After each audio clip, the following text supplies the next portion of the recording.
Welcome once again to another episode on our Circle Direct podcast. I'm your host, Ifedayo, your pharmacist, and the guy that is going to give you all the nutritional information you need.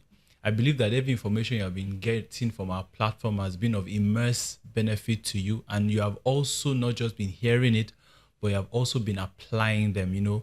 Like the good book says, we should not just be hearers, but we also be doers. And of course, by doing it, you will get the desired outcome. Now, on today's episode of Circle Direct podcast, we're going to be talking about osteoporosis. I'm not going to go into what osteoporosis is and the medical angle. My view of osteoporosis is coming from the nutritional part. Yes, we know that osteoporosis is basically brittle bone or porous bone. And that means that, as you get older, your bone density reduces. So the type of stamina or strength your bone possessed when you were much younger, it has reduced with time. So you are more prone to fractures, or even when you walk, or maybe you just want to make a few steps, you tend to, if you have a fall, it doesn't heal as quick as it should. So on today's episode of osteoporosis, we are going to go into what nutritional needs we need to start applying. But before we go into that, there are so many factors that I would like to bring into your awareness. First of all, osteoporosis is not gender biased. It affects both male and female.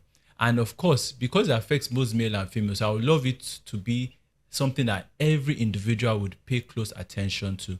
In our formative years, from the time we are born till, like, let's say the age of 25, 30, our bone density increases with time. And of course, when we have adequate nutrition, we still have very, very strong bones. But from the age of 35, we have discovered that there tends to be a reduced density in the bone. So when the bone is paced through the microscope, generally your bone, when the bone is dense, the bone has pores, but the pores are small. So that shows that the bone is dense. But as you grow older, they are larger. The pores that you see are larger. So it shows that your bones are becoming brittle and weaker. One of the key things that we also discovered is that when it pertains to women tend to have a likelier chance of developing it than men. And there are some very, very, great risk factors that we would love to consider in this. Now, one of the key things I would love to make you understand is for women, especially when it comes to their frame, women tend to have a smaller frame than men. And then women also tend to have smaller body mass index than men. So those two key factors also go a long way in bringing to light that women can tend to develop osteoporosis faster than men. There's also the area of when a woman is athletic. They discover that female athletes, they tend to have a loss of their menstrual cycle.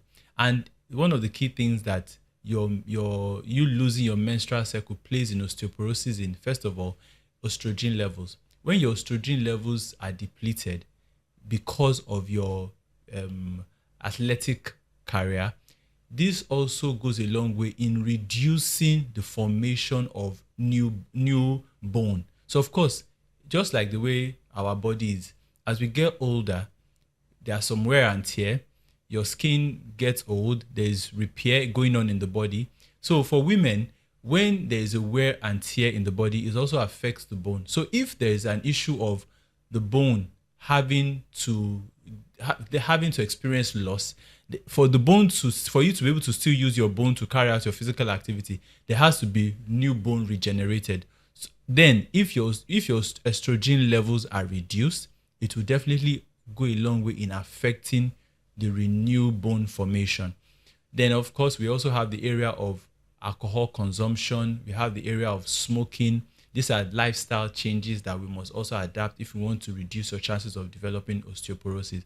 Women also have the factor of their dressing. Now, women generally tend to wear high heels or high platform shoes. These type of footwears tend to make you have the risk of falls or sprain. When you have such fall or sprain, definitely it will affect your bone. You have a fracture. If you're now somebody that is prone to developing osteoporosis, there's a tendency that you will not heal as quick as you should. Then we also have the area of your family history. they've discovered that there's a tendency for people that have a family history of osteoporosis to develop it on time. Also, inflammation in the bone too, like your osteoarthritis or rheumatoid arthritis, also plays a major role in people developing osteoporosis. We're now going to talk about the food and supplementation. There are some specific foods that if you now start including in your diet, it increases your chance of slowing down the process.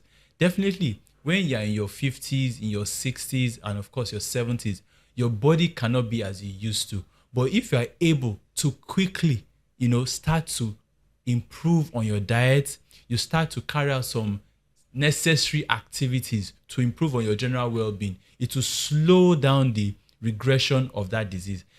Aging is a part of life. That's one thing that we cannot avoid.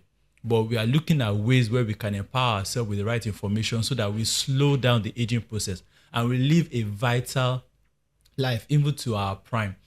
One of the things we have to consider when it comes to food is, first of all, calcium. Calcium plays a major role in ensuring that your bone density is very, very high. So you have to look at where you can get your calcium from. One of the major ways we get calcium from is dairy. Our cheese, for those of us that like it, we call it soya beans. But some other people, they use that soya beans to form what we call tofu. Tofu is a Chinese sort of meal that they make in Asian countries. We do have that in Nigeria, but in the north. So that's also a very, very rich source of calcium. Then we have tiger nut milk. So this is even particularly good for those that have lactose intolerance. So, now if you have lactose intolerance or you have dairy allergies, that definitely you might not be able to get your calcium intake from anything dairy, like your cheese, your butter, and your milk. So you can actually go for your tiger nut milk. Then you can also get calcium from some leafy vegetables like your water leaf and your ugu. So, a lot of times when you go online, you see sources of calcium from foreign items that we don't have in Nigeria. So we have to consider the sources for those that are based in Nigeria. Then we are now going to talk about your vitamin D. The vitamin D is very essential in that it actually aids calcium being absorbed into the system, that is into the bone. So now if you are taking calcium but you lack vitamin D, there's a tendency that you still develop osteoporosis in your later years. So including vitamin D into your diet is very, very essential. You can get your vitamin D from your liver. You can get vitamin D from your oil, your fish, like your mackerel, your salmon. So, and then of course, if you don't have places where you can get it from, maybe there are some people that they don't like seafood, they don't like fish, you can do supplementation. Vitamin K is also another very, very essential that we should also include into our diet to slow down the process of osteoporosis. Magnesium also is very, very essential. Magnesium can be gotten from supplementation. Magnesium also aids calcium in being absorbed into the system. Then another aspect of our nutrition that I also want to bring to your awareness is protein. Protein is also essential in the formation of your bone. So if you're someone that, you tend to be like, oh, I'm on a diet or I'm trying to lose some weight, what are the source of protein that I can take? Go for your fish, you can even still eat your red meat, but go for the lean meat. But if you now particularly want to remove red meat from your diet, then go for your fish, go for your chicken, that's your white meat. Then also eggs, they are very rich, especially the yolk is also very rich in some essential minerals that are very good for bone formation.